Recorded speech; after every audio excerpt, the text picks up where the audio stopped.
Hello everybody and welcome back to another tutorial about NovaPans Handpans. Today I'm going to be teaching you a new pattern, pattern 28. Today is going to be using the ding as the foundation of the melody. It's going to be quite a percussive little pattern. It's going to be something like...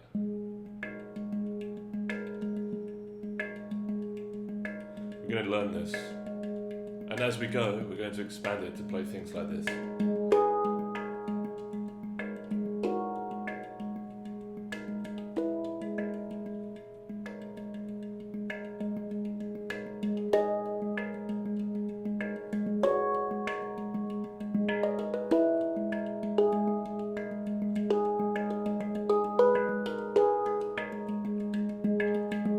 We might not cover all of this in this singular pattern.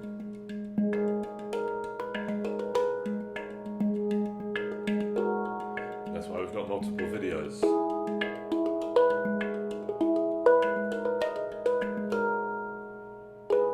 So let's get started. So have your ding right there, and the rhythm we're doing is da da da da. Yeah. Da da da da da da da da da da.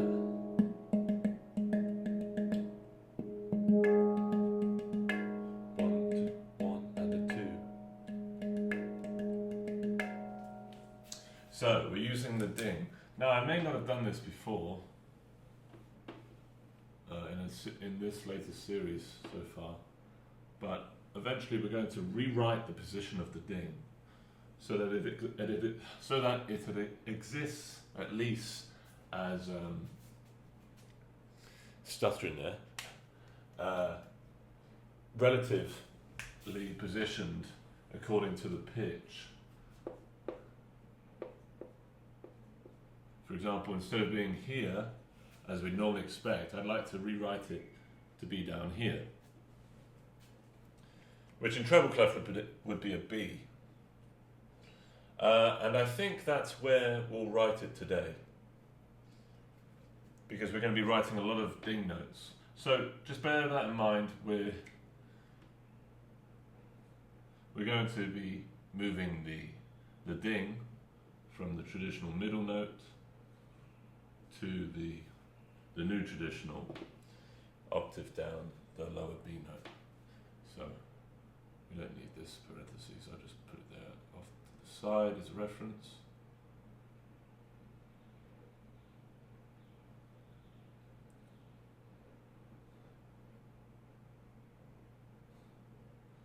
Okay, and the rhythm is bum bum bum bum. So, as we know from previous tutorials, that rhythm sounds very much like this. Bum bum bum bum bum bum bum bum bum bum bum bum bum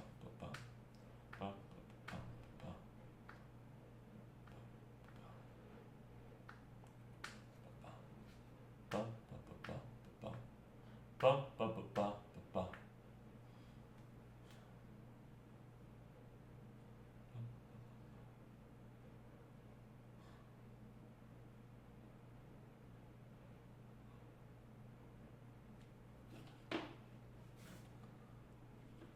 Bum, bum, bum, bum, bum, bum. I believe that's a tie. Bum, bum, bum, bum.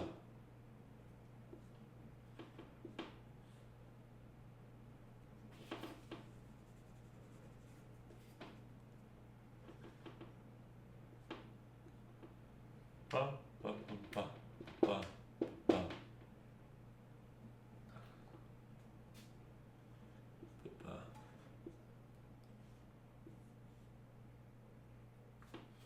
Bum, bum, bum, bum, bum, bum, bum.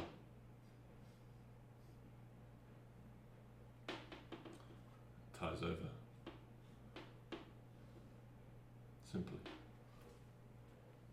Now I know the stems have got smaller there. There's no difference. I've just naturally written them smaller. So counting is 1, 2, 3, 4. 1 and a 2. Yeah, 1 and a 2. 1 and a 2 and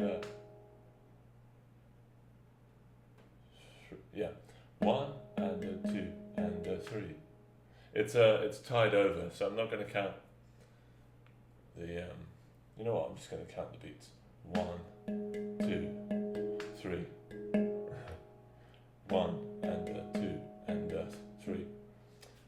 1 and a 2.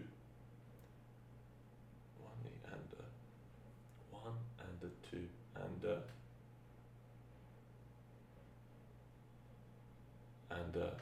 yeah.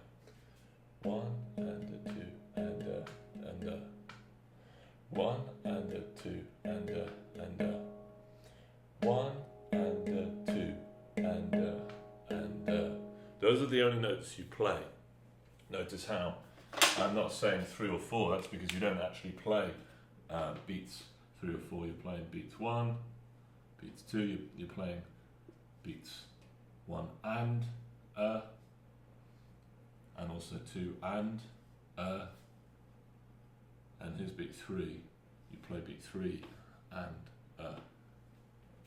So in a way you seem to be playing less beats as you go.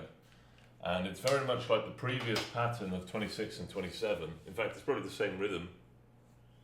So if you work that out in the previous pattern, you should be able to implement that here in this rhythm. There's these ties, which mean you don't play the next notes of the beat. Played slowly, it's something like this. 3, 4, 1 and 2 and again 1 and 2 and notice how I put it in blue because it's still important to count the beats of 3 and 4, or all the beats for that matter. 1, 2, 3, 4,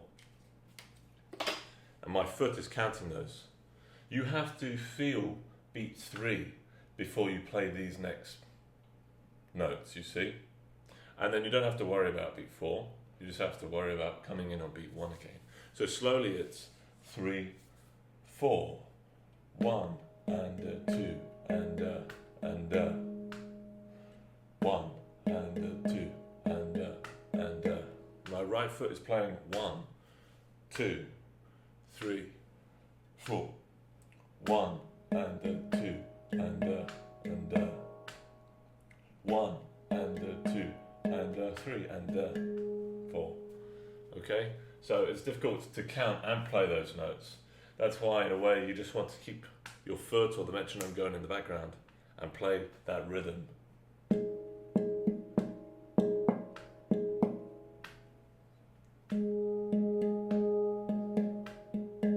Now, if that's tricky for you, just try to break them up into little groups. So, for example, the first melody, the first rhythm is 1 and You can just practice that to each beat. So, and don't worry too much about what note you're playing. You can even play the notes around the ding.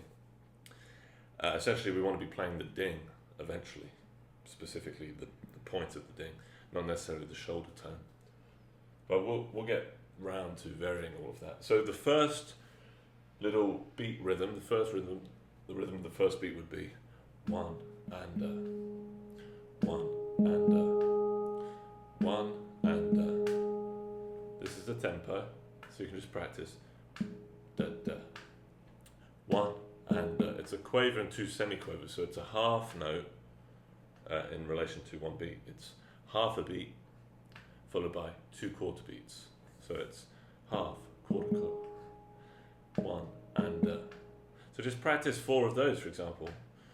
3, 4, 1 and 2 and 3 and 4 and 1 and 2 and 3 and 4.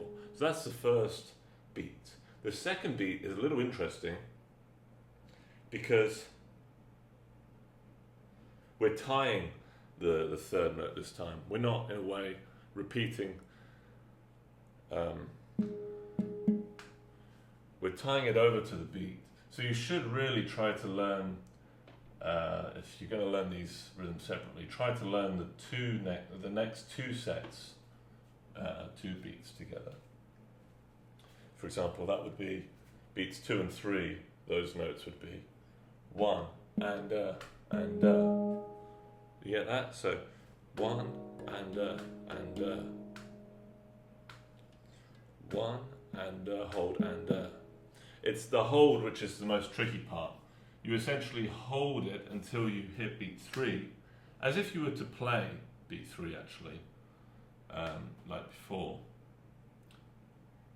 Beat 3 is just like beat 1, but it's being tied on from the last note of before. Essentially, they're all the same rhythms, but the difference is that they're tied. The last note is tied. So you can play beat 1, which is just,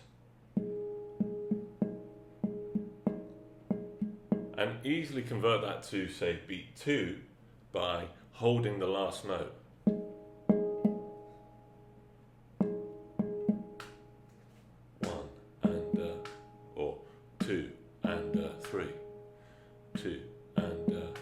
So essentially, play it, count the next beat, don't play anything on the next beat, i.e. 3, beat 3. Just play 2 and 3, 4, 2 and 3, 4, 2 and 3, 2 and 3, 2 and 3, 2 and 3, 2 and 3. Beat 1 would be 1 and 2, 1 and 2. Notice the difference is I'm actually playing the note of the next beat, which is beat 2, because it's right here. Whereas the second last note ties to beat 3, so you don't play beat 3. So the first beat would be 1 and 2, 1 and 2, 1 and 2. 2 would be 2 and 3, 2 and 3. So I am counting beat 3, but I'm not playing it. Do you see there's a difference? So now you should be able to play beat 1, beat 2. Beat 3, difficult to play by itself because in a way it is connected to beat 2 with the tie. But we're going to try anyway. Essentially what you do is you count the first beat, 3, and then you play the and You know, so it's essentially like beat 1, but instead of playing the first note, you just play that and So a way to imagine that is, imagine you're about to play beat 1, which is 1 and right, 1 and count yourself in as if to play beat 1, right, 3, 4, 1 and 1 and 1 and 1 and so you 1 and you feel the beat 1 and in this case it's beat 3. You feel beat 3, 3 and 3 and so you hear the beat. It's being tapped or clicked on your metronome, or mentally it's being logged there as 3, but you don't play anything. You just feel it. So 3 comes, 3, but you play and then 4 lands also, which also happens to be tied as well, so you technically don't play 4, which is quite convenient in this way, because the only notes you have to focus on are the and. So beat 1 is 1 and 2, okay? Beat 2 is 2 and hold. Beat 3 is 3 and 4. Do you see? These are 3 separate little patterns. I don't know how I've managed to fit 3 separate patterns in one chord, in one bar, but they're great little rudiments to have to practice, rhythms to have under your belt. Let's practice 3 one more time, beat 3 that is. So we've got counting in 1, 2, 3 and 4. 1, 2, 3 and 4.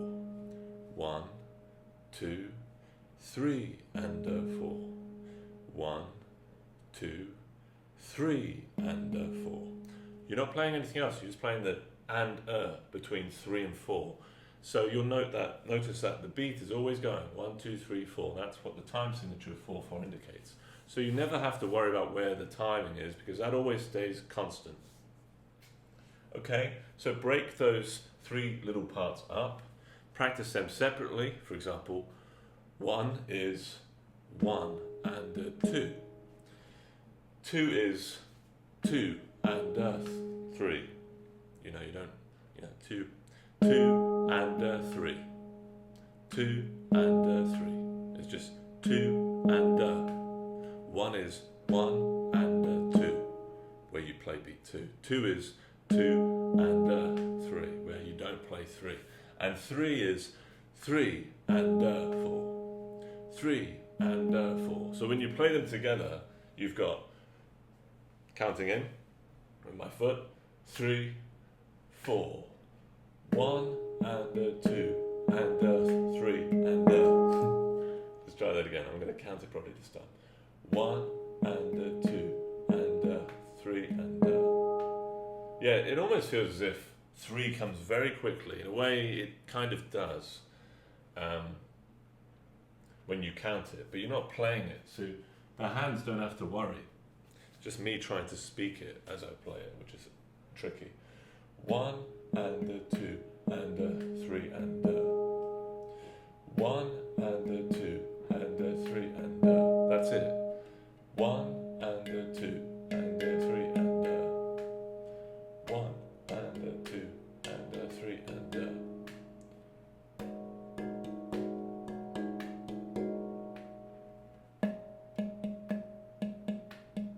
and the hand positions are left, right, right, left, right, right, left, left, right. I'll write that in for you. You've got right, right, left, right, left, right, left, right.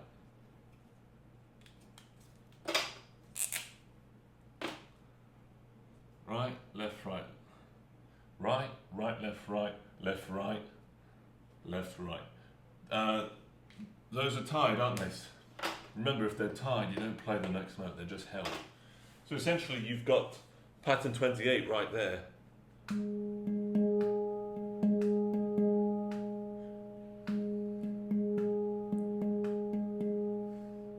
1 and 2 and 3 and 4. 1 and 2 and 3 and 4. 1 and 2 and 3 and 4. 1 and 2 and 3 and 4. Slowly. 1 and 2 and 3 and 4. 1 and 2 and 3 and 4. 1 and 2 and 3 and 4. 1 and 2 and 3 and 4. Okay? I'd say what the most challenging parts are probably the ties, because you're holding on to the 3 and the 4. But you really just have to wait until the beat hits, and then imagine as if you were playing it and count the and between the 2, but also the which is the semiquaver. Just need to practice those from the sheet music, novapans.com/learn. If you've got any particular questions or curiosities or need some help with this, let me know, because it's a very peculiar rhythm, and it can be applied to, as you could see in the previous 2 patterns, those melodies and a lot more. We'll be developing this further in the next pattern to integrate the knuckle.